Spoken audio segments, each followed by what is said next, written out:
देवियों और सज्जनों, आज हम इतिहास के एक ऐसे पन्ने को पलटने जा रहे हैं जिस पर एक ऐसे व्यक्ति का नाम लिखा है जिसे दुनिया नफरत और क्रूरता का प्रतीक मानती है।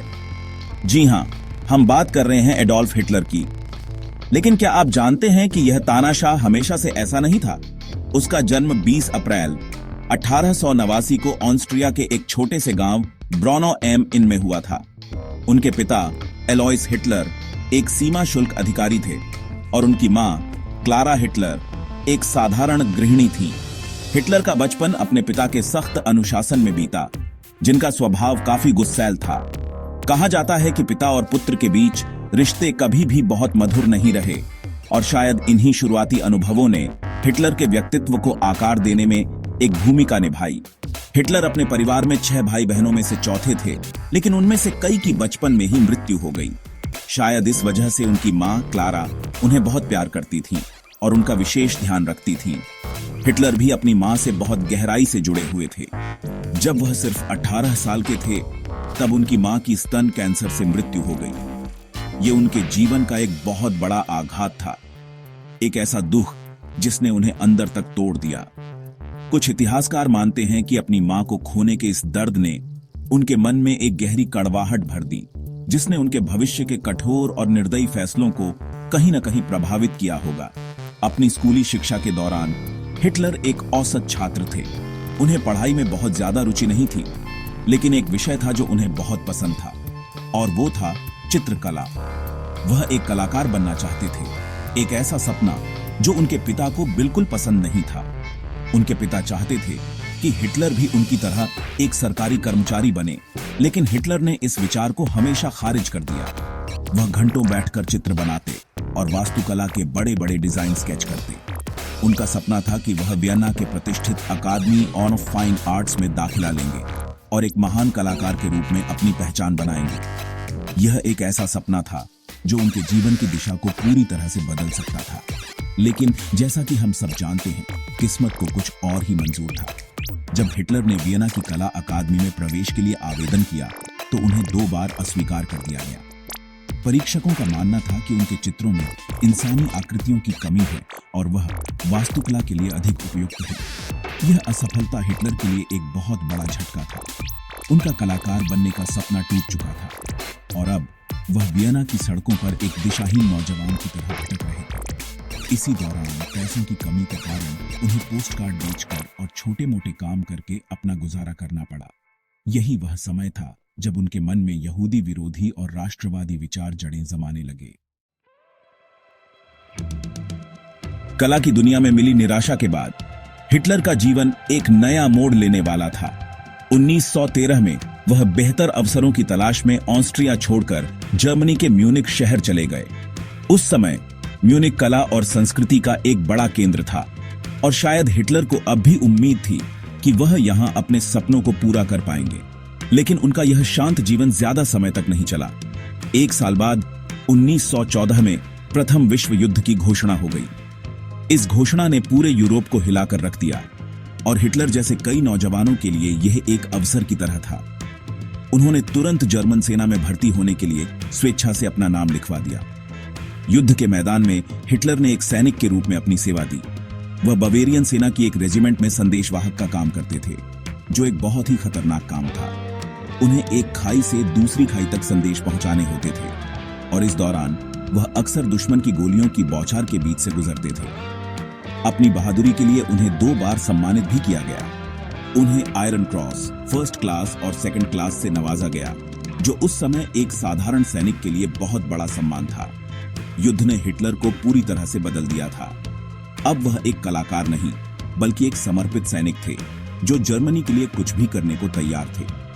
युद्ध के दौरान मिले अनुभव ने हिटलर की सोच पर गहरा प्रभाव डाला। उन्होंने जर्मनी की हार को बहुत करीब से देखा और महसूस किया।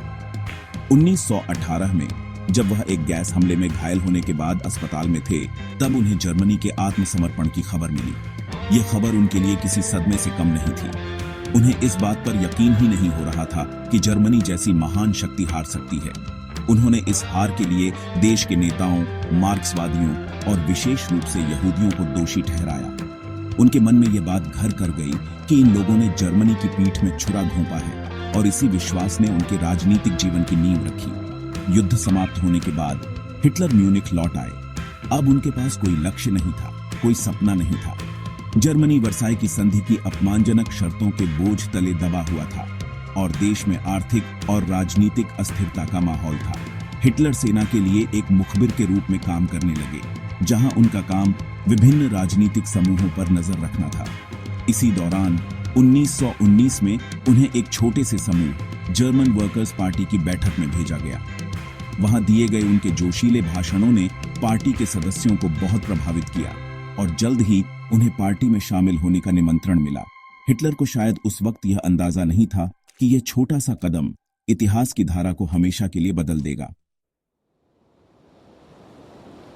जर्मन वर्कर्स पार्टी में शामिल होना हिटलर के जीवन का एक निर्णायक मोड़ था।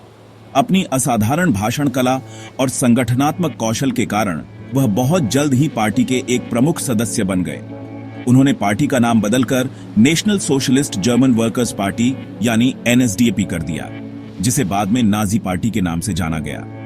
हिटलर ने पार्टी के लिए एक नया प्रतीक भी डिजाइन किया, स्वास्तिक। उनके जोशीले भाषण, जिनमें वह जर्मनी के गौरव, वर्साई की संधि के अपमान और यहूदियों के खिलाफ जहर उगलते थे, ने लोगों को बड़ी संख्या में आकर्षित करना शुरू कर दिया। वह लोगों को एक बेहतर भविष्य का सपना दिखा रहे थे, एक ऐसा भविष्य जहां जर्मनी फिर से एक महान शक्ति बनेगा। 1923 में हिटलर ने म्यूनिख में सरकार को उखाड़ फेंकने की एक असफल कोशिश की, जिसे बियर हॉल पुत्श के नाम से जाना जाता है। इस कोशिश के लिए उन्हें गिरफ्तार कर लिया गया और देशद्रोह के आरोप में 5 साल की जेल की सजा सुनाई गई। हालांकि उन्होंने जेल में केवल 9 महीने ही बिताए। जेल में बिताए इस समय का उपयोग हिटलर ने अपनी आत्मकथा माइन काम्फ यानी मेरा संघर्ष लिखने के लिए किया। इस किताब में उन्होंने अपने राजनीतिक विचारों, यहूदी विरोधी नफरत और जर्मनी के लिए अपनी भविष्य की योजनाओं का विस्तार से वर्णन किया। यह किताब बाद में नाजी विचारधारा का आधार बनी और इसने लाखों लोगों को प्रभावित किया। जेल से रिहा होने के बाद हिटलर ने फैसला किया कि वह सत्ता हासिल करने के लिए हिंसक तरीकों का नहीं, बल्कि लोकतांत्रिक प्रक्रियाओं का उपयोग करेंगे। उन्होंने नाजी पार्टी को फिर से संगठित किया और पूरे जर्मनी में इसका विस्तार किया। 1929 की महामंदी ने हिटलर को एक सुनहरा अवसर प्रदान किया। जर्मनी की अर्थव्यवस्था चरमरा गई थी, लाखों लोग बेरोजगार थे और जनता मौजूदा सरकार से निराश थी। ऐसे में हिटलर एक मसीहा के रूप में उभरे, जिन्होंने लोगों को रोजगार, स्थिरता और राष्ट्रीय गौरव वापस दिलाने का वादा किया। उनके वादों ने निराश और हताश जनता पर गहरा असर डाला। नाजी पार्टी की लोकप्रियता तेजी से बढ़ने लगी। 1932 के चुनावों में यह जर्मनी की सबसे बड़ी पार्टी बनकर उभरी। हालांकि उन्हें पूर्ण बहुमत नहीं मिला, लेकिन उनकी बढ़ती ताकत को नजरअंदाज करना अब संभव नहीं था।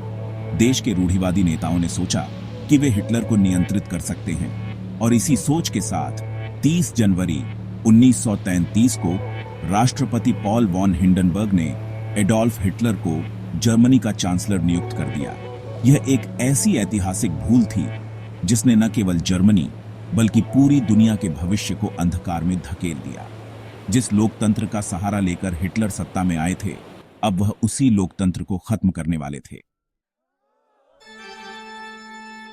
चांसलर बनते ही हिटलर ने अपनी असली शक्ति दिखानी शुरू कर दी। उन्होंने बहुत तेजी से जर्मनी को एक तानाशाही राज्य में बदल दिया। उन्होंने अपने सभी राजनीतिक विरोधियों को या तो जेल में डाल दिया या उन्हें खत्म करवा दिया। प्रेस की स्वतंत्रता समाप्त कर दी गई और केवल नाजी पार्टी ही एकमात्र कानूनी पार्टी रह गई। हिटलर ने खुद को फ्यूहरर यानी सर्वोच्च नेता घोषित कर दिया।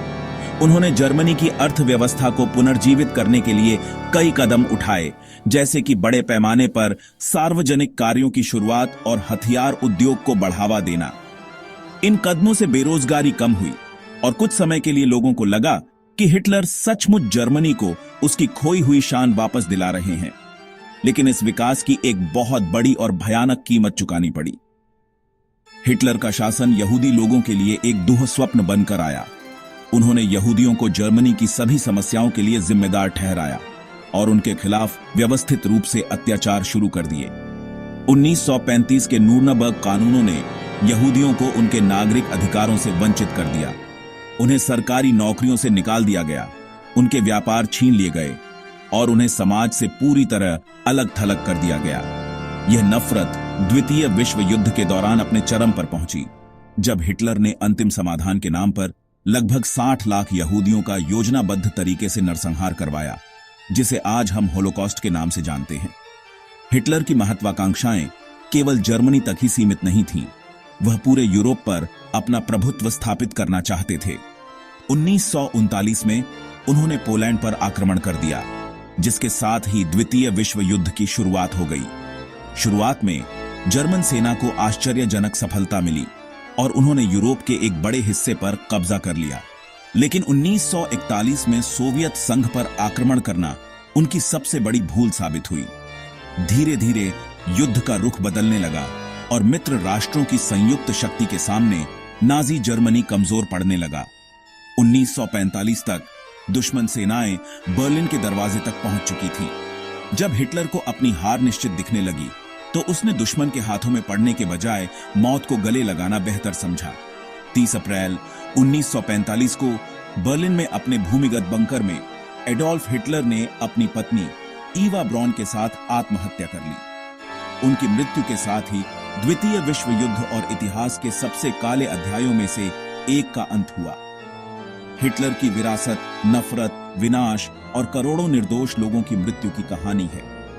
उनका जीवन हमें यह सिखाता है कि जब अंधा राष्ट्रवाद, घृणा और एक व्यक्ति की निरंकुश शक्ति एक साथ मिल जाती है, तो मानवता को कितनी भयानक कीमत चुकानी पड़ सकती है।